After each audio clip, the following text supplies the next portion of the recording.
Our mission, Helping Parents Heal, is a nonprofit organization dedicated to assisting bereaved parents. Through support and resources offered, we aspire to help individuals become shining light parents, meaning a shift from a state of emotional heaviness to one of hopefulness and a greater peace of mind. Helping Parents Heal goes a step beyond other groups by allowing the open discussion of spiritual experiences and afterlife evidence in a non-dogmatic way. Helping Parents Heal affiliate groups welcome everyone, regardless of religious or non-religious background, and encourage open dialogue. Attendance at all Helping Parents Heal meetings is voluntary. All discussions that take place at affiliate-led meetings are confidential. We hope that participants will learn from and share with each other. Zoom meetings run by leadership are not confidential. These meetings typically feature guest presenters and are posted on YouTube so that affiliate members worldwide can watch and benefit. Neither type of Helping Parents Heal meeting is designed to replace traditional therapy or spiritual counseling. Helping Parents Heal offers a wide variety of speakers, allowing parents to learn about many possible ways to heal. This includes presenters covering progressive topics such as afterlife evidence and connecting with our children who have passed. The views expressed by our guest speakers may or may not reflect the opinions of Helping Parents Heal leaders and members, so we ask that you take from their presentations whatever may benefit you personally. Welcome, everyone. Welcome, everyone. And we're just so grateful to have Rosie here. And the reason that we have her here today is because Maureen Hancock has a new podcast, and Rosie was one of her first guests, and it was just so much fun to listen to. So Irene and I both got to listen to the podcast, and we thought, we need Rosie on Helping Parents Heal. So I just want to tell you a little bit about her. And obviously, we all know that she is someone that can identify with us because she is a shining light mom. But also, she is a life coach. And she is what is called a midlife revisionist, as well as the sister of Maureen Hancock, which I keep saying. But I'm sorry, this is just written down there, so I had to say it one more time, but the best is yet to come. I'm just reading something from her website. I love this. Is this a cliche or is there truth here? Can you love life no matter what, even if the unimaginable has happened? Rosie believes that it is not only possible, but it is imperative to learn in order to have a life you love waking up to every day, especially if you are in your second or third act of your life. Loving life no matter what is a tall order, but it is absolutely possible. Rosie has learned how to do it despite the physical loss of her precious son, a divorce, the loss of her home and finances. She found a way to love again, and she can show us how to do the same. We can have an amazing life and acknowledge our challenges. How does Rosie know this? Because both her clients and Rosie have used the challenges in their lives as their own personal rocket fuel. As Rosie says, we midlife women have acquired wisdom that can only be gained by the life experiences we have endured. And we are gathering up all the good, bad, and ugly and using it to our own advantage. We are powerhouses of untapped potential, and Rosie has the insight, the skills, and the tools to direct us on a path of absolutely loving our lives. Together, we will change what the landscape of our second and third acts will look like and feel like. So there's a lot more information that I can tell you about her. She actually has led bereavement groups, support groups, which because of the fact that she wasn't able to find groups that actually had the same vision and helpfulness as what she wanted to do. But without further ado, please join me in welcoming Rosie Dalton. Welcome, Rosie. Thank you so much. Thank you. And hello, everyone. It's so nice to see some of your faces. And I hope I can help you leave a little more happier with maybe some more tools in your toolbox to navigate this landscape of having physically lost a child. And I say to, to everyone, you can have grief and you can have joy. We must learn how to incorporate grief into our life because our love for our children is so huge. So of course we'll have grief. Of course, we have to learn to live with it. But I also say this, what if the position was reversed? What if you were on the other side in heaven? And what if your child was here and you could see your child suffering? Wouldn't you be saying, please, please, please be happy. This life is very short. And then we're together again. And Elizabeth said, that I'm not a medium, but in a small way, yes, I am. I'm wired differently. I always have been. I'm actually the psychic in the family, but I keep that under wraps because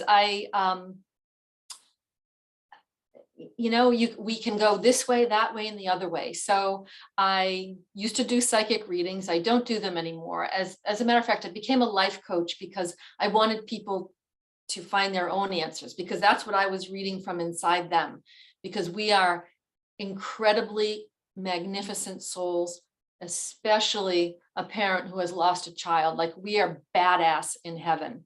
We are something else. We are very, very special people, and we have to know that and take it in. And I'd like to tell you a little bit about, especially when Sean first transitioned, I could actually feel him at night holding me. It would wake me up, and I could feel him with his arms around me. And the first time after, how Sean passed suddenly, and, I had the police at my house. He was in an accident. And, and this part is hard. I screamed and screamed and screamed. So this has not been, it may sound it's easy for me to have joy and have grief. It has not been. And it took me years to get to where I am now. It's been 18 years since I lost, and I use that loosely, physically lost Sean, because he and your children never going to leave us, never going to leave us. And they can dance across universes at the same time, because the soul is unbounded and strong and powerful. So, you may not be in the place where this seems totally real to you and totally acceptable. And I get that. So take what resonates with you. But I am telling you, you will see your children again. You will be with them again. And they're with you now. They're just not in their bodies. So their spirit is vibrant and alive. When Sean first passed, I was also studying with a good Catholic girl, studying with a Lakota shaman and my sister Maureen. And this is what they heard from Sean: I'm free, I'm free, I'm free, I'm free, I'm free. So he and your children back in their natural state, back home. Okay, they're back home. And I know this is so hard for us, so hard for us. But again, we have to stay the course. And if the situation were reversed, wouldn't you be rooting them on? Please have a happy life. Try to have a happy life. And if it's in the very beginning, your job is just to put one foot in front of the other. So Sean, especially for the first year, he would show me over and again, physically, his image. One time with my sister Maureen, I was backing out of, I lived in one town, she lived in another town, about 20 minutes away from each other. And I was backing out of my driveway and I was looking over my shoulder and I saw my son in the window. Now, Maureen is over in another town outside with her little kids, and she's hearing Sean yell in her mind, in her, in her ear, I'm in the window, I'm in the window, I'm in the window. So I slammed on the brakes. I called Maureen and this is all I said to her. Do you know what I'm going to say to you right now? And she said, you see Sean in the window. So she was running around her house, looking in the window, in the window, in the window. And he said, no, I'm with mom. I'm with mom. So, and then she said, do you want me to tell you what window it is? And I said, yeah. And it was in what we call the computer room. And that was Sean's room, always in there, you know, online. He was a little bit shy, so that's how he talked to girls. He was 19 when he transitioned back home. But he would show me over and over again, and it lasted for about a year. And then it was up to me to try to find my way. And like I said, it took a good long time, because I saw myself pretty much as a shattered mother. Even though I had, I had my daughter and I was staying here, no matter what, I was staying here for her. But that's how I viewed myself. And then as the first year went by, I could see myself starting to come together. And then it came into a place where I wanted to honor Sean. And so I did everything for Sean. That's how I began. I'm going to do this for you. And I would tell him over and over again, I'm doing this for you. I'm honoring you. And that helped me kind of step up and step back into life. And it's something that you can do too. And I hope you're talking to your children. I hope you're talking to them, because the relationship continues. This is not over. This isn't over by a long shot. They are with us. So keep talking to them. Keep the conversation going. And, you might, like me in the beginning, even though I came from, my grandmother and her sisters, mediums and psychics, I didn't grow up with that knowledge. I didn't know all these things until I had my own children, and my grandmother told me this story, because my parents were very Catholic, and that wasn't, it just wasn't in our world. So, and so here's, I don't know if any of you are having trouble with your memory, but you'll see sometimes I'll lose my train of thought, because my memory, even though it's been 18 years, is completely changed. So here I am talking to you, and I hope this just makes it more normal for you. I lost my place. I don't know what I was saying about Sean. So I hope I finished what I was saying. See, I don't remember, but I'm just gonna go into the next thing, unless Elizabeth or Irene, where I was going with that. Now, your parents were very Catholic, and so when you were obviously you didn't really know about all of this until you started having kids, and that's when you started realizing through your grandmother, is that right? My grandmother, yes. Had these abilities.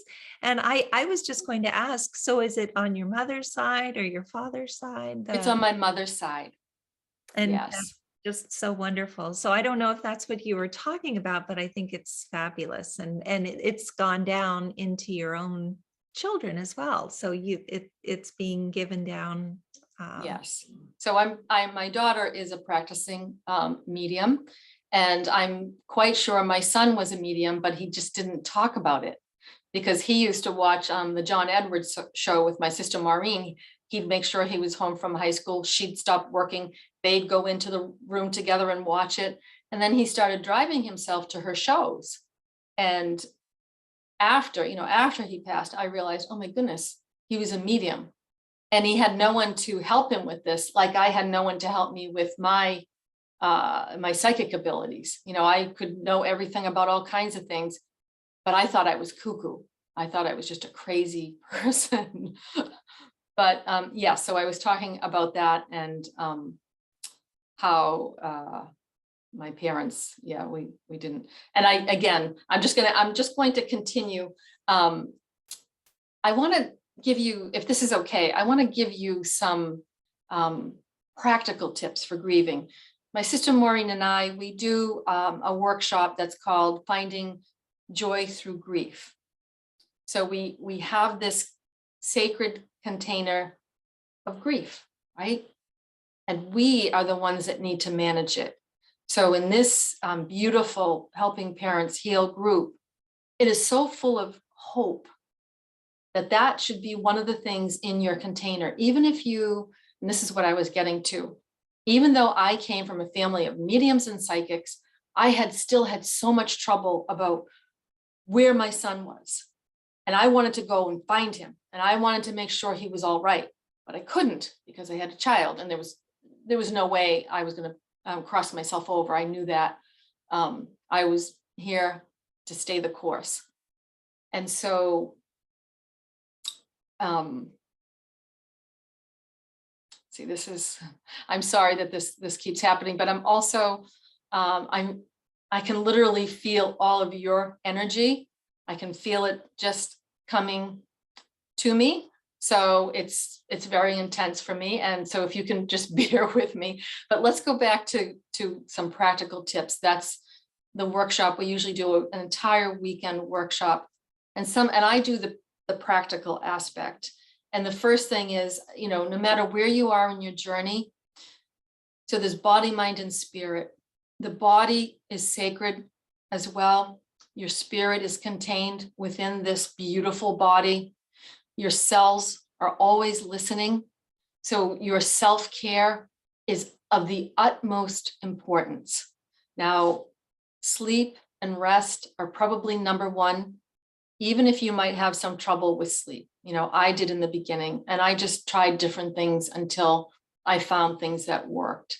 So I can't give you like a prescription for that, but it's just, if you can even lay your burden of grief aside for 10 minutes, 15 minutes, either when you get home from work or before you go to work or in the middle of the day, because it's still going to be there.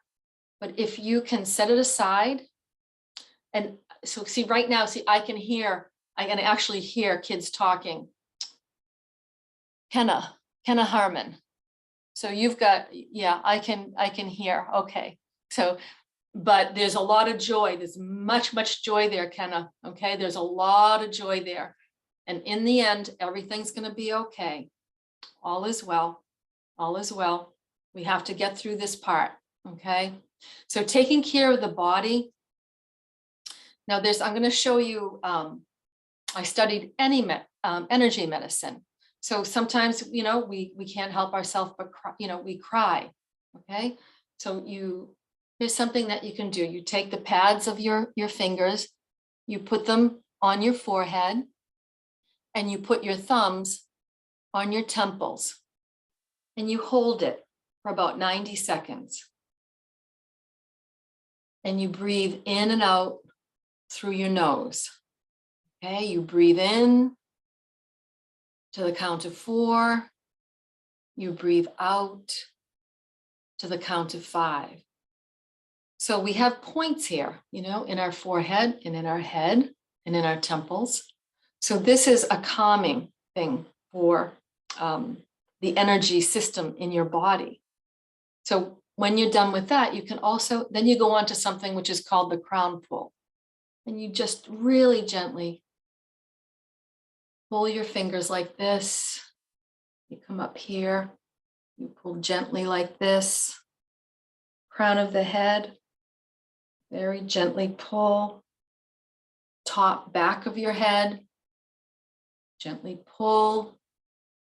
Down at the bottom of your head, pull. And then right in the back, right across the back of your neck, you just do that nice pull, and you just pull down, taking a deep breath, and drop your hands. Now, there's something else you can do in the mornings. This is what I would do. And it would take me about 2 hours to get up every morning after, Sean first transitioned. And one of the things I would do is I would do something called knitting myself back together. Now you can do this in the morning. You can do this when you get home from work. You can do this before bed. So you see this infinity symbol. So you start you stand up, or you can do it lying down, and you do this at your feet, up your legs, torso, chest, neck, head, top of head. And then you imagine in your mind's eye, behind you, down the back of your body, you've got the infinity sign, the figure 8 going right down. And what's actually happening, you are knitting together your energetic body, which is about this far out from your body, okay? Another thing that I can do is I can see auras.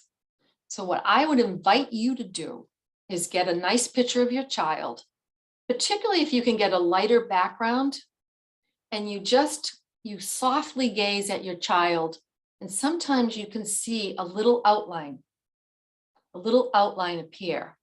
And that's their aura, and that's them communicating with you.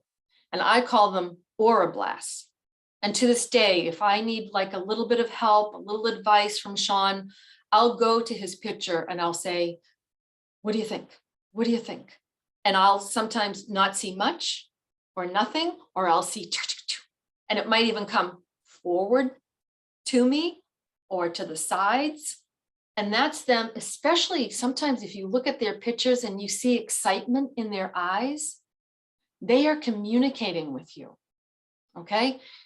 They are real, they are in spirit, but they can manipulate this 3D world, okay? They're on much, much higher dimensions, and they're vibrating very, very high. And that's why they can manipulate electricity, cell phones. You know, in the beginning, we would get 22222222222, and it was myself, my daughter, and Maureen, 2222222, out of nowhere. Where does it come from? I don't know. You know, but they can manipulate any kind of electricity very easily. You can learn ways of communicating with your child. I think you covered this very much in this group. Is that right, Elizabeth and Irene? Yes, we do talk about communicating with our kids. And actually, that's one thing that sets us apart from other bereavement support groups, is that we believe that we can communicate with our kids and that they can communicate with us. And not only that, but that we are working as hard as they are. So the thing is that we believe that they're really working hard to communicate with us as well. Yes. Yes. And it takes a bit of doing on their part as well, because they have to lower their vibration. We have to raise our vibration. So on our good days, that's when we should try to communicate with them. So what Sean used to do, he would tickle the top of my hair. He would just tickle it. And you can ask your child, you know, I want to send me signs of how we can communicate. It could be through license plates. It could be through you're driving by and a truck says something. It could be numbers that pop up on the clock. That, you know, you ask your child, send me the way we're going to communicate. Okay, so Sean communicates with me through aura, through his eyes, through, you know, the tickling of the hair, because again, you know, they're in heaven, but they can manipulate, you know, the earth is in heaven. The earth is not outside of heaven. You know, and we sometimes are some people that God is very far away, or source or universe is very far away. We were kind of taught that, and that to me is incorrect. God is very close to us, full of love, you know, also rooting for us. You can do this. You can do this. And who knows, like, so when I would do my parents' groups, I would always say, stay the course. Stay the course. You do not know what's going to happen down the line. You don't know who you're going to help. You don't know who's going to need you. You know, if you're in a space right now where, you know, the world just seems awful, you don't know what's coming. You don't know what is held for you. And what is held for you cannot be stopped. What means to come to you will come to you. Okay? God is goodness. And that's another, like some of us were taught that God is a punishing God. Well, I've come to the realization, oh no, God is love. God is pure love and goodness. You know, and again, you don't have to accept what I'm saying, but I would ask you to suspend disbelief and kind of hold to the side. Wow, what if this is true?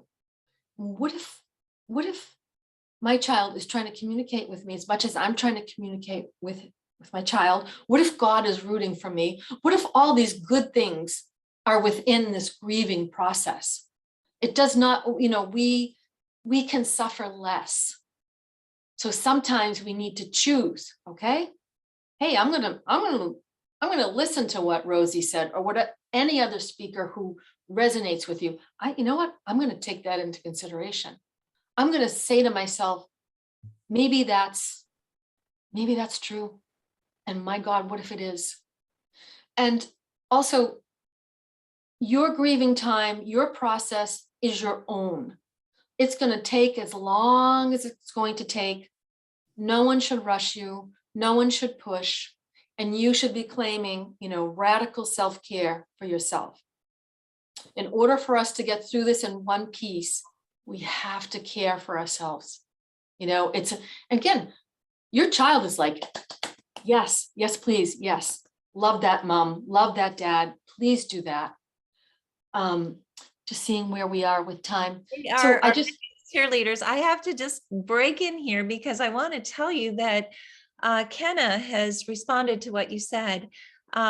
She said, first you called my name, then the infinity sign is from Blue, her daughter, then twos in the number. This is so amazing. So she's really loving what you're saying. I also just want to say, Janet Carter, who had an article in our newsletter just yesterday when it came out, and it was so amazing about her son, Brian.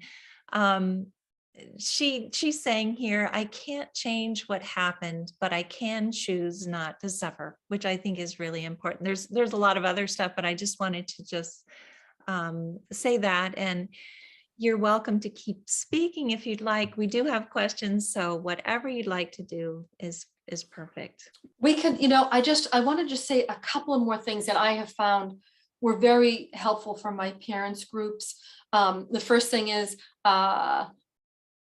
you don't ever have to get over this. And no one should expect you to get over this. We learn to live with it. We incorporate it into our sacred container. Your boundaries should be strong. If you've never had them, this is the time to have them. You should start to look, we can't help but when this happens, but really take a good look at our lives. Who's in it? What is our job like? All the things around us. Does it support us? Does it honor us? Does it lift us up? So, and boundaries are, I think, very necessary, that you have, the people around you, the places you are, that all of it is supportive. You should always have these little feelers out. Is this good for me? Does this drain my energy? Does this person bring me down? Does this person lift me up? And there's nothing wrong with boundaries. It's something we're not taught, but we should be taught from a very young age. Nice, healthy boundaries. Okay, so that's self-preservation. So that's just something I really wanted to say. I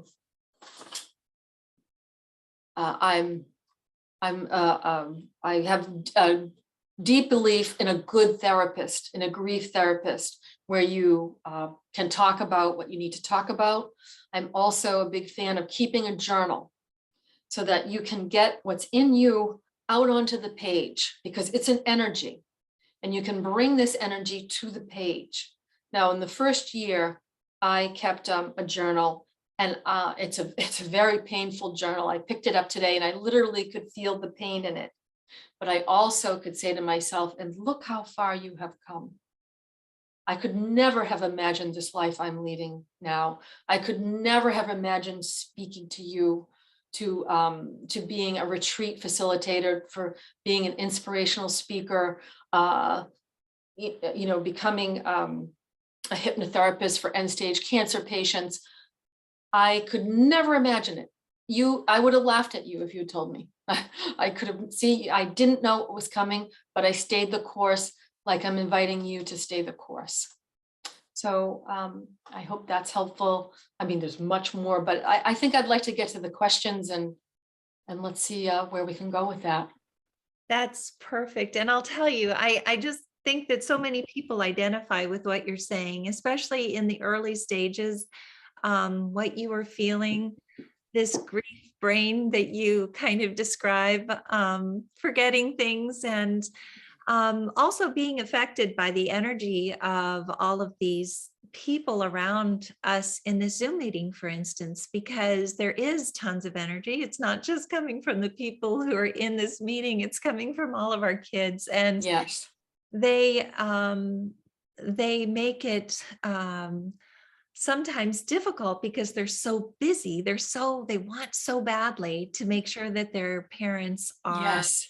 happy. So sometimes they're tapping you on the shoulder, or they're tapping me on the shoulder saying, hey, wait, make sure that you're watching out for mom or dad here, which I love. I just think it's so wonderful that they do this. And all of our kids are friends now. I know that Sean is Yes. friends with all of these amazing kids that we have in spirit. We have many more than the number of parents who are on here. There are 95 parents this evening. I'm sure that there's probably hundreds more kids who are with us tonight, just because they hang out and they make sure, especially since they know that their parents are going to be watching this later on. So Right, because there's no time in heaven. exactly. It does not exist. Exactly. And anyway, there's so many people who are saying, I get that tingling too. I always think it's my nerves, which I think that it's good that you have let people know that it's normal to have that tingling, and it's not nerves. it's our And the more credence you give that, the tingling or whatever, it's like a muscle. The stronger it grows. And it fills your child up like, oh, they get it. This is great. So I wouldn't dismiss anything unless it feels harmful, unless it feels awful. Then you dismiss it. And can I say one more thing? If you have a nightmare dream about your child, that's not anything that's happening to your child. That is your psyche working things out. But your child can come and hug you and hold you, or just show up. And if you don't have dreams, because people say to me, why can't I? They're there. You just don't remember. They're never going to leave you. And that's the biggest thing you need to remember, that they can dance across universes. They can hike in heaven. They can do all those things and be with you. The soul is unbounded. It's amazing. They can be in several places at the same time. They can actually be visiting their siblings and visiting their parents at the same time. They can travel from place to place in the blink of an eye. So it's pretty amazing. Let's see. Teresa's saying, a friend in another group just told me today that she is 4 months into this journey, and that her boss told her that she had 3 months to get over the passing of her son, which is just so hard. I mean, obviously, when people have not had the things happen to them that we have had happen in our lives, they just don't get it, unfortunately. Right. And that, that's, first of all, that's cruel, but I'm wondering if it might not be something that's happening to move her out of that job. We never know, divine providence is always working on our behalf, always. So we don't know why that's happening, but it will be up to her how she handles it. Yeah, but I just feel for her. I'm so sorry to hear that. Oh, I am too. Pamela is saying, great point around the boundaries. I have found some of my louder friends who talk a lot are not who I want to be around, and the quieter ones are the ones who are the good listeners, are the ones I want to spend time with. So I think that our priorities change a lot once we have a child. Right. And grieving is exhausting. It's exhausting, and that's why I'm really such a proponent about deep self-care, because it's even hard on the body. So the body's looking for help. The spirit needs to be soothed. The mind needs to be soothed. So I can totally understand being around the quiet people, because again, you're shaping your container. What is that container going to hold? You know, is it going to hold people who listen, who are quiet? And if it fills you up, then that's what you want. Carrie is saying that she just got a message from her daughter. OMG, my daughter has just asked me to pick up her horribly sad journal and keep writing and give her a happier ending, which I think is beautiful. So this is something Oh, this evening. Well, that's beautiful. That's beautiful. I love that. I also wanted to say that a lot of our parents have written books about their experiences. And I think that journaling is such a wonderful way to, first of all, move through grief and get towards healing. And then once that's happened, a lot of times these stories are just so fascinating and so helpful that other people need to read them as well. So it is a wonderful way to help other people once you've been able to help yourself with that. Let's see.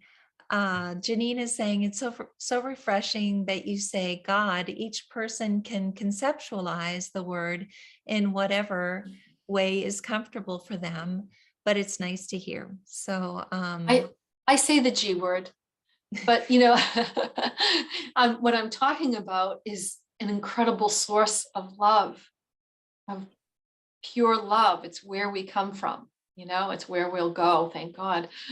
But I don't know, is God even a big enough term to contain what it is and how much it loves us? That's beautiful. Yes, exactly. Is it big enough? Andrea is saying Rosie is a very uplifting speaker. It is authentic love. Thank you, Rosie. Thank you. Elena is saying, I have a tingling right now. I know my son is here, which I'm sure you're right, Elena. That's beautiful. Let's see. Teresa is saying, how are you able to reconcile your religious beliefs with communicating with your son? I just don't tell anyone that I don't trust, and that is pretty much anyone who isn't in this group. So I know that Maureen talks about the fact that you guys come from a very Catholic background. So has that been hard for you as well on your journey? Not at all. No, because I was a very obedient Catholic. I taught CCD, but when Sean passed, I had to get straight with God, and I needed not to have a middleman. Now, this is just me, my journey, my authentic journey, and I wanted a direct connection with God. And I knew, from being in my family, that God gave us these gifts. Religion, my religion taught differently, but not in Ireland. Now in Ireland, the priests used to send their parishioners to my great aunt Annie, because he knew it was, this was from heaven. This is, for me, this is God's gift to us that we need to give to other people. That Maureen, my daughter, my niece, my brother, myself, here, don't keep it to yourself. If it were coming from darkness, that's a totally different story. This is from the light. This is from God. This is from love. So I know what love feels like, and I know what darkness feels like. So I keep myself only in the light, only in love, and nothing else may enter. So I'm pretty, I'm strong on that, so there's religious beliefs, and then there's my heart and my soul and my spirituality. Beautiful. Kathy is saying, Rosie, have you found it is normal to find that you developed food allergies or hypersensitivity to caffeine and alcohol after having Sean pass? My son is named Sean as well. Big Irish family, LOL. I know, I have 8 siblings. There's 9 kids. Yes, absolutely. If I drank alcohol, and not that I wouldn't ever have a glass of wine or something, but I would feel down. So I had to be very careful. And well, I don't know if this is going to happen anyway, but food, gluten, I can't eat gluten at all. So I think what we're asked to do is to just pay attention to ourselves and to do the things that help us, do the things that make us feel better. So I think it's a huge, again, invitation from God to look at your life, feel your life, and that you are worthy and deserving of joy, of goodness, of all good things. When my husband and I toast each other, we say to all good things. So, speaking of your husband, could you tell us how is his healing journey different than yours? Does he believe in all of this, and is it easy Well, for him? this is my second husband. Okay. My first marriage was very difficult.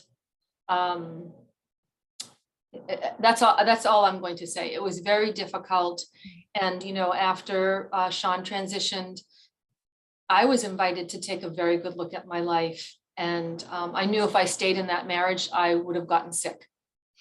So I ended a very long-term marriage. And a little down the line, I wanted to know what it felt like to be cherished.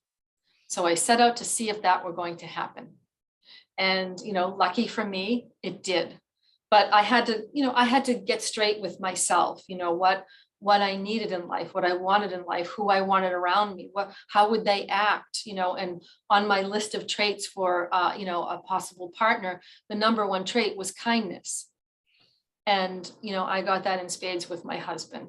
He is very kind. And so my husband, we've been married for, it'll be six years this year.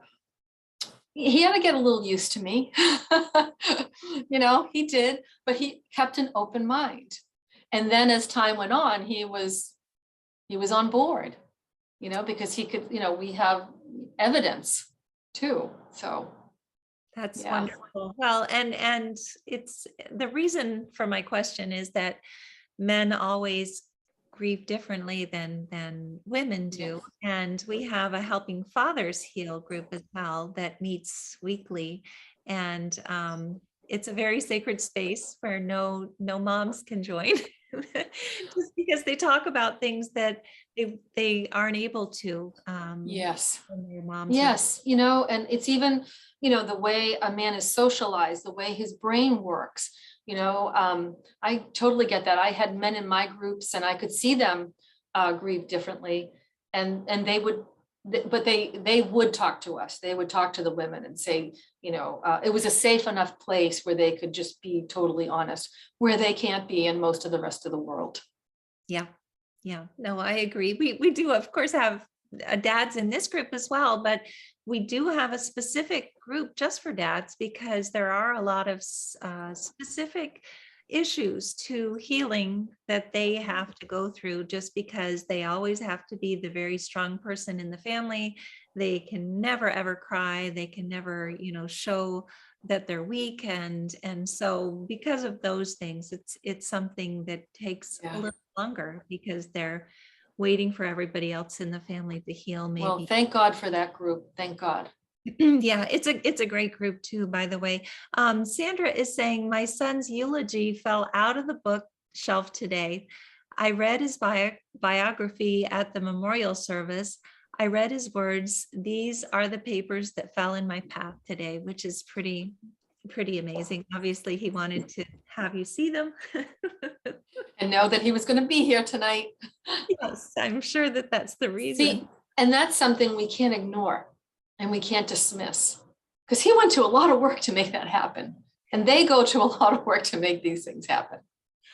Well, it is, it's so wonderful when parents are able to claim those validations, because as you said, we need to say thank you, and then we get more and more and more, because once the kids know that we understand that it's coming from them, then they start working even harder to send them. So I know I'm missing a lot of questions and I don't want to. Let's see. Let's see. There was one here though. Oh, they're talking about organized religion. Okay. Carrie is saying, I am getting to be the same way about not telling people. I just went and talked to my family in person, and one of them exploded to me about how they don't believe a word I say. And that when my daughter passed, they became compost, and that is just it. I got the message loud and clear. Yeah. Again, I was talking about this 2 nights ago about how Suzanne Wilson said that you can't give pearls to swine. I mean, that's one of her. You just have to That keep is true. And that's people. where your boundaries come in, and self-protection. You must protect yourself and keep thinking of, what do I want in my sacred container? Do I want that crap? No. Don't want No. crap. And we do know the people that we can talk to about these wonderful experiences. Sometimes it's only another mom or dad on Helping Parents Heal. Sometimes it's members of your family, the way that Rosie has lots of people in her family who get it. But whomever you're speaking to, I think that it's important to make sure that they are on the same page with you, so that you don't feel sad if they don't believe what you're saying, because we don't want anybody to go through this experience. We don't want anybody to join this club of having a child pass. But if they haven't joined this club, they might not be broken open the way that Rosie and me and Irene and all of us are. We have these superpowers now because we are broken open. And I Yes. love that about you, Rosie, that you explain that. Yes. And and there's nothing wrong with being discerning with who you share your beliefs with, and being self-protective. Okay. You have to love yourself enough to make, I keep talking about this container, a container that works for you, because you are worthy of being protected. You're worthy of love. You're worthy of moving forward in an uplifted way, and not being, dragged down like, crabs in a bucket. When one of the crabs tries to get out, the crabs try to grab it and bring it down. So I would say to that, I forget the name of the lady who has to deal with this with her family, just keep staying the course, and you'll see people will come to you who believe like you, who think like you, and you will create another kind of family. That's beautiful. Yes, Janine is saying communication with our children is powerful, beautiful, and personal. I keep it to myself so others don't deflate my joy, which I think is a very good way to be. If you can just keep it to yourself, and almost as an exciting secret that you're keeping to yourself. I like that. Yes. Yes, so that's really beautiful. Let's see. Carrie's saying, I came from a family who were all shut down emotionally, and no one knew how to handle me because I feel, which I think that that's true. It just in general, but I think that over the past 2 years, there's been so much emotional and physical and everything stress for families that unfortunately, because of the pandemic, because of everything else that's happening in the world, it's hard to be able to just sit down and talk to our family members about these wonderful things that are happening, but they are, and we can talk about it between us, which is really nice. Let's see, Kathy is saying there's a type of pine cone that needs to be burned in order to release its seeds. I think my son's death is a way to release my spirit being broken open, just like Elizabeth says. That's beautiful. Goodness gracious. And then Anja is saying, I started feeling and getting signs from my son immediately after his transition, and other people started sharing with me their experiences about my son as well. as about their loved ones who had crossed over. They realized I am open to it. I believe I was drawn to this group from the other side of the world to make sure I am on the right path. Here I am sitting in front of my computer at 2 a.m. sharing with other beautiful parents' energies. Wow, kudos, kudos. I love that. Well, and I think that one thing that maybe you can talk a little bit about is that there are probably a lot of people that are going to exit our lives, friend groups, and then there are a whole bunch that are going to come into our lives. Do you feel that, Rosie? Absolutely. When, so we're in a certain energy, and the invitation is for us to manage it. So if you manage it in such a way that you have these, good, strong, healthy boundaries, the energy changes. Okay. So, and then you're always on the lookout for, again, so here's a little exercise that might make things easier when you're trying to decide who's good for you, what's good for you, places, things. You imagine a pair of handcuffs, a pair of shackles, and you think about a person and you say to yourself, okay, does this person feel like shackles on or shackles off? So shackles on, and you see, your body can never lie.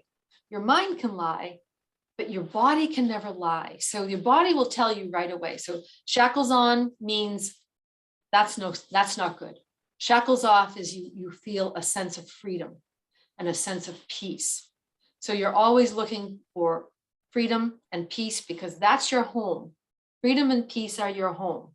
So this is when you're coming from that kind of energy, the whole entire world is made of energy. We're made of energy. We put out energy. We take in energy. So when you change that and you stand firm with what you will accept, with what you need, then yes, the energy will change and the people with the beautiful hearts will come to you. And just now that I just said that too, here's something that you might want to ask yourself. It might be all day long. What do I need? What do I need right now? Okay, so you can do that in the morning, the afternoon, the evening. The minute you wake up, what do I need? And start tuning into your essential self, your soul self, the spirit that lives within your body and animates your body. Okay, you start working. Like there are a lot of, it might be hard for some people to hear this, but there are a lot of gifts in grief. We are given gifts here, and it's up to us to take advantage of them or not. So, but yes, you direct the energy that is coming towards you and that you give out. I love that whole idea of asking, what do I need? Because obviously that's the way that we will receive it. And that's the way that our kids can know how to help. I think that the next step, once you do get what you need, is to be able to say, how can I help? And I'll tell you that that is the biggest way that I have moved forward and healed. And I'm sure that you probably feel the same way. As long as you fill the container first, you fill, like they say with, the oxygen mask, put it on yourself first, and then the people around you, because you can't give from an empty place or a place where you're still needing that radical self-care. But yes, once you fill the well, then it just flows out. And it's one of the best ways to do some healing yourself. Yes, that's beautiful. Well, we have just a few minutes left, and I was wondering if you had a few words to say at the end. I didn't ask you beforehand if you like doing guided meditations. If you wanted to lead a guided meditation, that would be wonderful. Yes. I would love to do that. Okay, that would be wonderful. I think that would be such a nice way to close up the meeting. So, okay. So what I'd have you do is just, you can sit right where you are, put your hands on your lap or your thighs. And if you'd like to, you can start breathing in through your nose to the count of 4, out through your nose to the count of 5. And if you feel comfortable, you can close your eyes. I'll close mine. I won't be watching you. So it's very nice, gentle, easy breathing. In through the nose for 4, out through the nose for 5. And you're just going to do this for a few rounds. And this is called the relaxation response. It's actually engaging your parasympathetic nervous system. So it kind of brings everything down. And what you're also going to do is you're going to become aware of the tension in your jaw. And you're just going to let your jaw relax. You're going to let your eyes relax. Let your cheeks relax. And bring your attention to the top of your head. And just feel relaxation just kind of float down over your head. Let it go down your body, down your arms, down your torso, down your back, down your hips, your thighs, knees, lower legs, feet. And then imagine coming out of your sits bones, which is, your bum. You imagine these beautiful green tendrils that come down and just go down into the earth. They slip through the earth like butter. So this is you relaxing and grounding yourself. This is really good for when you're not feeling so great. You're going to just bring all the energy down, let it flow down into the earth through these beautiful green tendrils. And then you're going to imagine there's a big, beautiful crystal in the earth, beautiful, sparkling crystal. And you're going to imagine that those tendrils are going to wrap around this crystal very gently. This crystal may have a color or it may not have a color, but it does have energy. It has a beautiful, relaxing energy. And that energy is going to come up through the tendrils, through the earth, and right into your body. It's this beautiful, loving, relaxing energy. And now, as you sit here, you're also going to imagine that a beautiful cloak of love and security is being dropped over your shoulders, falling down around your body, enveloping you, embracing you, pure love, security, peace. And you're just going to take that in. You're going to feel the warmth of that cape. Breathing softly. And then you're going to bring your attention to those green tendrils. And they're just going to unwrap around that crystal, come up through the earth. They slip like butter. They come right back up to you, to your sits bones. And they come into your body full of cleansing, full of peace, full of love, full of relaxation. And bring your attention to your breath. One more round of breathing in to the count of 4 through the nostrils and out through the nostrils to the count of 5. You can bring your awareness back to the group, and you can softly and gently open your eyes when you're ready. Thank you. That was beautiful. Oh, goodness. It's been such a nice thing to have you on here this Thank evening. you. Thank you. Thank you And so much. we always ask everyone to unmute and say thank you and good evening. So if everybody would like Yes. to do Thanks, Rosie. This is great. Yes, thank you. This has just been wonderful. So if you guys would like to unmute, let's see. Are you able to? Maybe I did. Yes. Yep. I did. I let everybody Go unmute. ahead, everybody. I think everybody's, oh, there we go. Good night. Thank you, Rosie. It was Thank beautiful. you. Thank you, Rosie. Thank you so much. Everybody. Thank you. Okay. Yeah. Love you Thank much. Thank Good night, you. everyone. Thank you, Thank Rosie. Thank You're you. welcome. Rosie. Thank you. Thank you. Thank you. Thank you. Thank you. Wonderful evening. Good night, everyone. Everyone. Good night. Good night.